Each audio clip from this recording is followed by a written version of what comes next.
ជំរាបសួរក្មួយឈ្មោះអីដែរអាយុប៉ុន្មានឈ្មោះ Claire ហើយអាយុ14ចាហើយរៀននៅសាលាណា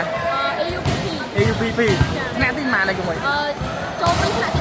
11ចុះហេតុអីបានជាចាប់ជាការលេងកីឡាបាល់ទះសប្បាយហើយបានជួយដូចថ្ងៃហ្នឹងអញ្ចឹងយ៉ាង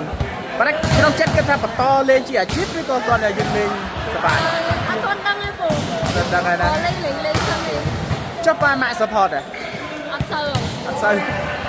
ប៉ុន្តែយើងនៅតែចង់លេងណាចាក្រៅពីបាល់ទះក្មួយលេងអីទៀតតៃវ៉ាន់ដូវ៉ាវល្អណាស់អញ្ចឹងមានតែជំនាញតៃវ៉ាន់ដូទៅទៀតហើយយើងគិតថាបន្ទាប់ពីយើងអនាគតនៃរបស់យើងគិតថាយើងចាប់អាចជំនាញអ្វីប៉ែតយើងគិតថារៀននៅក្នុងស្រុកឬក៏បន្តទៅក្រៅមានគោលដៅដែលយើងត្រូវដៅហើយនៅរៀនហើយណាមួយមាននិស្ស័យអ្វីទៅដល់យុវតីយើងដូចគ្នាឲ្យគាត់ចូលរួមលេងកីឡាខំប្រឹងហាត់ចង់ប្រកួតបានល្អហើយ